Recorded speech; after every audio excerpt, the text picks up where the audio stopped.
Luis Hernán Sánchez Montoya es el director ejecutivo de AESA. Doctor Luis Hernán, bienvenido, buenos días, ¿cómo está? Muy buenos días para todos ustedes, buenos días para Andrea, para Paula, para Felipe, para Juan y buenos días para todos los televidentes de Consejo de Redacción. Usted ya estaba por aquí hace un ratico cuando comentamos la situación de Necoclí. Vamos a recapitular ahí porque podría ser un buen punto de partida. Como buen punto de partida serían las reuniones de ayer del gobierno con la CPS para darle una mirada a este asunto. Pero lo de Necoclí es supremamente grave, pero no solo es grave el Necoclí, es grave en muchas partes.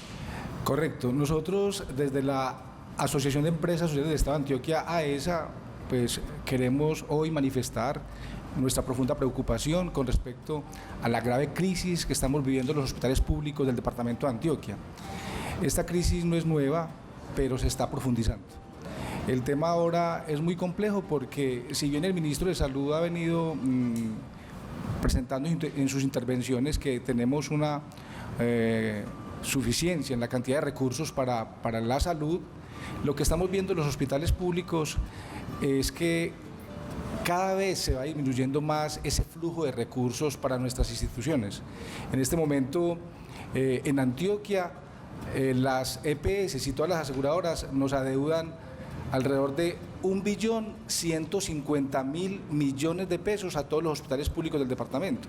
Entonces, solo los de Antioquia, solo más los de Antioquia. 1 billón. Sí, 1.150.000 millones de pesos y están representados en más o menos 530.000 millones de pesos del régimen subsidiado, 282.000 millones de pesos en el régimen contributivo, nos deben 90.000 millones de pesos por la atención de los accidentes de tránsito de los SOAT y el resto nos lo deben por EPS liquidadas que se fueron del sistema y se fueron debiéndonos alrededor de 250.000 millones de pesos. Cuando se retiraron, pues ese dinero no se ha recuperado y ahí nosotros queremos hacerle un llamado al Gobierno Nacional para que solidariamente nos ayude y respalde esa deuda de EPS que el mismo gobierno le dio la autorización. Director, ¿y cuáles son los argumentos, cuáles son las respuestas frente a los no desembolsos?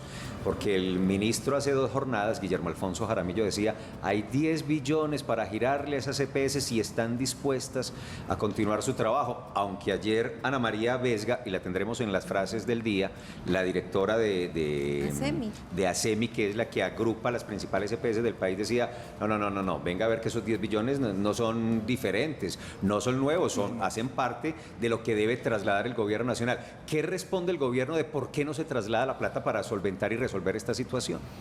Los recursos sí se transfieren, o sea, el gobierno nacional a través de la ADRES le hace el giro oportunamente a las EPS, de manera anticipada, o sea, las EPS reciben el recurso mes anticipado para la ejecución de los gastos en salud de ese mes, pero cuando llegan las EPS, ahí es donde aparece la dificultad porque los recursos no fluyen de la misma manera hacia la red prestadora de hospitales públicos o clínicas privadas. En esa situación, cuando llegan los recursos, las EPS en el flujo que nos envían no alcanza a cubrir todos los servicios de salud que nosotros les prestamos. Entonces cada vez va habiendo un rezago y está bien que de pronto algunas EPS hacen un pago anticipado, pero no es el pago de toda la deuda. O sea, el sistema de salud tiene unas deudas acumuladas desde hace muchos años que hasta ahora no nos han pagado y eso cada vez aumenta la crisis de nuestros hospitales. Director, ¿y cuál sería la alternativa ahí? ¿Qué está pasando en ese proceso entre ese pago de lo que le dan a las EPS y después las EPS el pago a los hospitales públicos? Además, ustedes están haciendo pues también énfasis en la actividad de un hospital público, atiende desplazados, atiende migrantes como lo vemos en Necoclí, atienden personas de zonas rurales, atiende sin descanso. Es una situación muy compleja la que ustedes tienen que solventar todos los días y es imposible hacerlo sin esos recursos. Los hospitales públicos, Paula, como usted manifiesta, tenemos unas obligaciones constitucionales, es de atender a los usuarios de nuestras regiones y nosotros tenemos unos servicios que consideramos no rentables. Tenemos que tener el servicio, por ejemplo, de urgencia 24 horas todo el tiempo, servicios de atención de partos, las remisiones en ambulancia, igualmente la atención a migrantes, a población en condición de desplazamiento.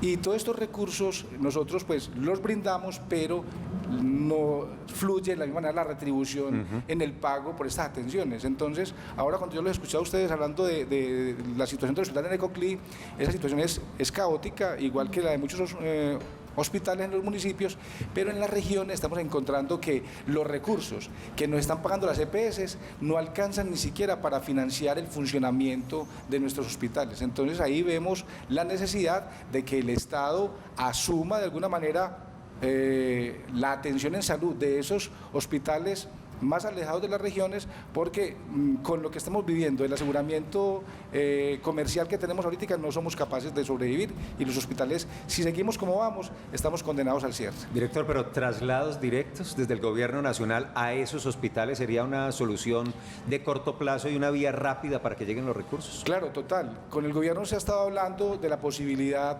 del giro directo del régimen contributivo. En este momento, los recursos que estamos recibiendo oportunamente en los hospitales son los del giro directo del régimen subsidiado, porque esos no pasan por la EPS, Sí. esos pasan directamente de la ADRES a las cuentas de los hospitales a través de giro directo. Y queremos pedir al gobierno nacional que también implemente la normatividad para que se haga el giro directo del régimen contributivo y podamos tener un flujo de recursos mucho más óptimo en nuestros hospitales.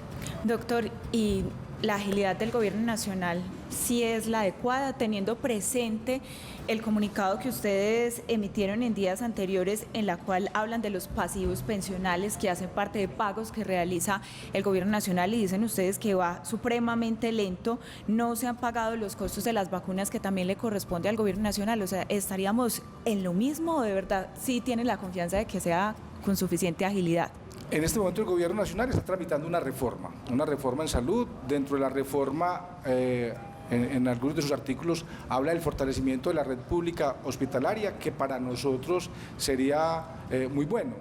En ese tema nosotros tenemos, hablando del tema del pasivo pensional, tenemos una preocupación muy grande, porque esos recursos los gira el Ministerio de Hacienda, no el de Salud. El Ministerio de Hacienda, a través de un proceso de concurrencia entre el Ministerio de Hacienda y la Gobernación de Antioquia, se hace el cálculo de los bonos pensionales de aquellas personas que laboraron en algún momento en el hospital y que ya alcanzaron su edad de jubilación, y Colpensiones le hace el cobro de estos bonos pensionales a los hospitales, que son bonos pensionales bastante cuantiosos, y los hospitales no tienen recursos para ello, entonces tienen que sacar dinero de donde no tienen, o si no les embargan las cuentas para poder pagar los bonos pensionales, y ahí nosotros necesitamos que el gobierno sea más ágil en la firma de estos convenios de concurrencia para que podamos recuperar los hospitales estos recursos y poder asumir las obligaciones pensionales de estos trabajadores, de bonos pensionales y cuotas parte jubilatorias. Y lo de las vacunas, doctor, ¿cuánto les adeuda el gobierno nacional por este asunto y qué ha pasado? Porque venimos de dos gobiernos, ya pues ahí hay como un punto de ¿También les quiebre. deben plata de eso? Sí, también nos deben plata de vacunación COVID, no solamente de vacunación COVID, sino de pruebas COVID.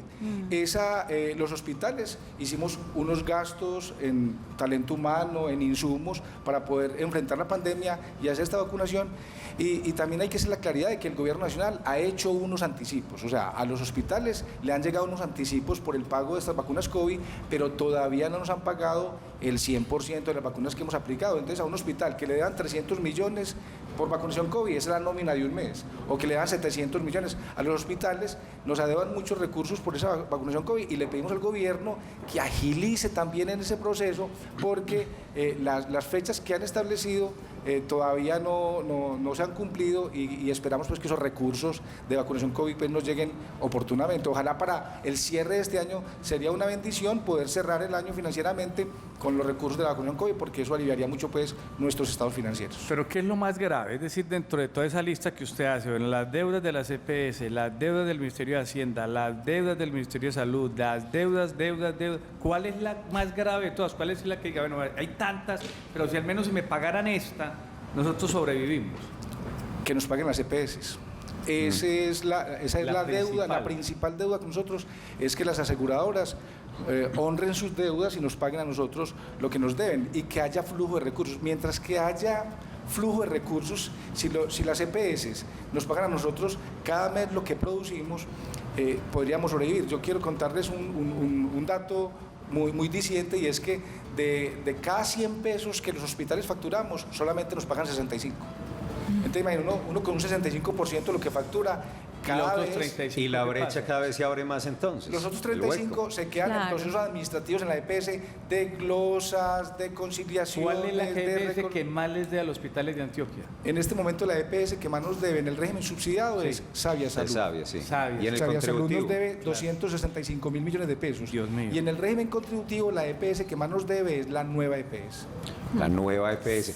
Director, esas reuniones temáticas de ayer, ese sentarse de los delegados del Gobierno Nacional con los representantes de las EPS, ¿genera alguna esperanza? Tal vez por el flujo de recursos, aunque usted advertía, la plata le llega a las EPS, la tranque está es allí, que siga su tránsito de las EPS hacia nosotros los prestadores, pero que el Gobierno Nacional y las EPS estén sentadas. Ayer no se avanzó mucho.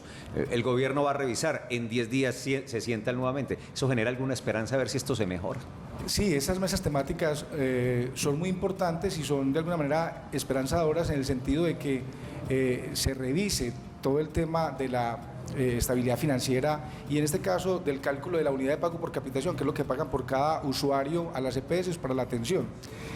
La carta que enviaron estas tres EPS, Sura, Compensar y Sanitas, más que pedir, pienso yo, que le paguen más recursos, lo que están pidiendo es que se revise la suficiencia de la UPC a la hora de pagar cada uno de los usuarios. Entonces yo pienso que el objetivo central de la carta era sentémonos a revisar la suficiencia de la UPC, a ver si alcanza para cubrir el alto costo en salud, que también está disparado, y el alto consumo de servicios de salud que se está presentando en este momento. Recordemos que es la unidad de pago por capitación, lo que el Gobierno Nacional le reconoce a las EPS por la atención de cada paciente y de cada persona en este país, que al hacer el equilibrio, para muchos casos es muy desventajoso porque es 1.200.000. 1.200.000 para el régimen contributivo y 1.120.000 para el régimen Y subsidiario. hay quienes pues no copan suficiente. ese presupuesto, pero hay quienes obviamente disparan y con creces ese pago por persona. Con una 6 y situación 57. adicional, Señor. perdón, con una situación adicional, y es que los costos en salud han aumentado muchísimo Todos también los días más. porque la gente, Claro. el ruido que se ha generado con el tema de que se van a caer las EPS, del tema de la reforma, ha hecho que la gente acuda masivamente a los hospitales a decir, ay, voy a ir a que me hagan una cirugía antes de que se acabe la EPS, o voy a que me atiendan cierta atención en odontología. Entonces, tanto ruido también genera un pánico que la gente hace que consulte más y aumenta también los costos de salud, además de que están disparados realmente estos costos. Hoy de la Red Pública de Antioquia, ¿cuántos están a punto de reventar? ¿Qué tienen que decir? No doy más, no puedo atender a un paciente más. ¿Hay hospitales nuestros en esa situación? Sí, señor. Hay varios hospitales que nos han manifestado que si no les pagamos los recursos de aquí a octubre, tienen que ser. ¿Cuáles? Hospitales como el de Guadalupe, hospital como el de Necoclí, hospitales pequeños como ANSA, Angelópolis, hay muchos hospitales En crisis todos. que están en crisis. O sea, cuando el gobierno nos clasifica en riesgo, nosotros vemos que ahorita, por ejemplo, con pandemia nos clasificaron en riesgo a 68 hospitales de Antioquia. 68 hospitales son más o menos un poquito más del 50%. Ajá. Y esa Y esos son los que estarían a punto de, pues, que les quedan unos días. Exacto. Y esa clasificación de riesgo para nosotros es muy complicada porque se hizo en el 2022 cuando en el primer semestre estábamos todavía en pandemia y entonces los hospitales seguimos asumiendo los costos administrativos normales, pero la producción bajó porque no teníamos atención completa de los servicios y esto lo que hace es que entonces nosotros tengamos esa grave dificultad. O sea, la crisis financiera de los hospitales públicos del departamento ya no aguantamos más. Estamos muchos hospitales a punto de cerrar realmente los servicios si no nos dan oxígeno financiero. Director, ¿usted cree que hay aspectos de la reforma a la salud que puedan solucionar este problema? Hablando de la estatización que se propone ahí en algunos procesos. Sí, en la propuesta de reforma nosotros vemos con buenos ojos el tema de que el gobierno nacional asuma, entre comillas, la operación de los hospitales pequeños, de los hospitales de baja complejidad de las regiones.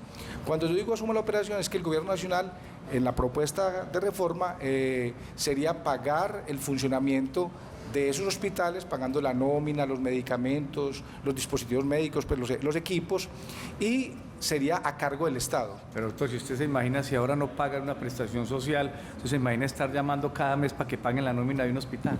Esa Ese es el problema. esa es una propuesta que se tiene pues como desde la reforma. Hay que esperar que se materialice porque igual pues la reforma no se ha aprobado, apenas va para segundo debate pues en Cámara.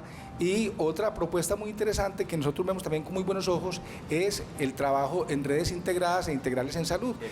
Esa es muy buena porque ahí se integran hospitales públicos y clínicas privadas para hacer una atención a los ciudadanos en su territorio con unos niveles de complejidad, empezando por lo más básico, con la atención primaria en salud y visita en los territorios, en los barrios y veredas, y luego ascendiendo a hospitales de mediana y alta complejidad, pero dentro de una red, no de una manera desarticulada como está funcionando en este momento. ¿Y habría que acabar las EPS o fortalecerlas? Las EPS como intermediarias, nosotros no vemos que ahí hay que hacer una transformación, porque las EPS no están generando ningún recurso adicional financiero, por decirlo de alguna manera. Las EPS lo que hacen es que reciben el dinero anticipadamente del gobierno y lo administran, pero ellas no están produciendo dinero para agregarle valor financiero al sistema de salud, sino que solamente administran lo que el gobierno les entrega. Doctor, ¿cuál es la particularidad que tiene Antioquia en los costos de salud? Y se lo pregunto también para que usted nos dé respuesta si esta situación que viven los hospitales públicos es más acentuada en Antioquia o hay otros departamentos donde los hospitales públicos viven esta misma situación por esa canasta de costos. La situación es generalizada. Yo estuve hablando con los directores ejecutivos de los otros departamentos y la situación puede estar más grave incluso en otros departamentos como en el Valle o como en el eje cafetero. Aquí en Antioquia la situación es muy crítica, igual pues en muchas partes, pero el tema es de la estructura misma del sistema de salud. O sea, el sistema de salud como tal en Colombia necesita una revisión juiciosa, necesita un ajuste y nosotros consideramos que ahí tenemos que sentarnos y revisar pues entre todos para que podamos construir el mejor sistema posible de salud para los colombianos. Vienen unas elecciones para elegir gobernador. Una de las quejas que tienen muchas personas del área de la salud es que hace mucho tiempo los hospitales se quedaron estacionados en niveles, es decir, hace mucho rato en Antioquia no hay un apoyo del gobierno departamental para fortalecer unos hospitales de un nivel más fuertes que otros que permitan que la red pueda facturar recursos propios. Eso es una crítica que se hace porque seguimos dependiendo de recursos del mismo sistema, pero que los propios hospitales no pueden generar unos recursos propios con otros niveles que podrían prestar. Por ejemplo, un hospital en Barbosa que tuviera unas atenciones de un nivel distinto podría generar un recurso aparte para tener ginecología, para tener ortopedia, que generaría recursos propios para no depender propiamente de esto del sistema. Y eso implica una inversión en la ampliación de la capacidad hospitalaria, de los nuevos profesionales, y eso implica que sea un círculo vicioso. Mientras no facturen propias, rentas propias, servicios propios, estaremos en esto, ¿es verdad? Eso es cierto, pero yo quisiera hacer aquí un paréntesis para agradecer al gobernador de Antioquia y a la doctora Ligia Amparo Torres, la secretaria de Salud del departamento, porque esta administración departamental, sí, en cabeza del señor gobernador Aníbal Gaviria y la doctora Ligia Amparo, le ha ayudado muchísimo a los hospitales públicos. O sea, nos hemos visto supremamente respaldados y fortalecidos. Es más, esta administración departamental le ha entregado a los hospitales públicos más de 200.000 millones de pesos para infraestructura, para ambulancias, y le ha entregado a todos los hospitales. O sea, ningún hospital se ha quedado sin una ayuda del departamento. Ya. Pero la pregunta que hace Juan, que me parece muy importante, tiene que ver es con la autorización de servicios en los diferentes hospitales, claro. Es lo que llamamos la red. Por norma existe un documento que se llama el documento de red, que permite a unos hospitales abrir ciertos servicios y a otros no. Aquí en Antioquia tenemos unos hospitales que antiguamente se llamaban hospitales regionales, que ahora son hospitales de segundo nivel, ubicados en Santa Fe, Antioquia, en Yarumal, en Ciudad Bolívar, en Río Negro, Yolombó, en Caucasia. Esos hospitales son hospitales, algunos departamentales, otros municipales, pero ellos son como los centros de referencia para los hospitales de primer nivel de complejidad que llegan hasta allá. Nosotros le estamos también pidiendo al gobierno nacional que reforme el documento de red y que permita lo que usted dice, Juan, que permita que hospitales como el hospital de Barbosa que tú mencionas, pueda tener servicios de una mayor complejidad y que estén permitidos dentro de ese documento de red. Eso sería muy importante para poder mejorar la prestación del servicio, para que la gente no tenga que desplazarse todos a la ciudad de Medellín, sino que puedan en su territorio tener estos servicios especializados básicos y que podamos tener una mejor facturación. Exacto, que facture con recursos propios. Correcto. Y que atienda otras subregiones. Por ejemplo, Barbosa puede atender norte y nordeste, por ejemplo. Caldas podría atender, como lo hace de hecho hecho, pero aumentar su capacidad para atender suroeste y así. Director, gracias, muy importante. Ustedes Tremendo. tendrán una atención a medios hoy, una rueda de prensa para atender a los colegas privilegiados nosotros, y especialmente ustedes, nuestras audiencias, porque nos anticipan siempre en el Consejo de Redacción estos elementos importantes, muchos asuntos para valorar, y por supuesto a partir de esa valoración pues uno sacará sus propias conclusiones de esta situación que, a juicio de AESA, la Asociación de Empresas Sociales del Estado en Antioquia, es una situación muy crítica. Director, muchas gracias y muy amable. Muchas gracias a ustedes, un feliz día para todos.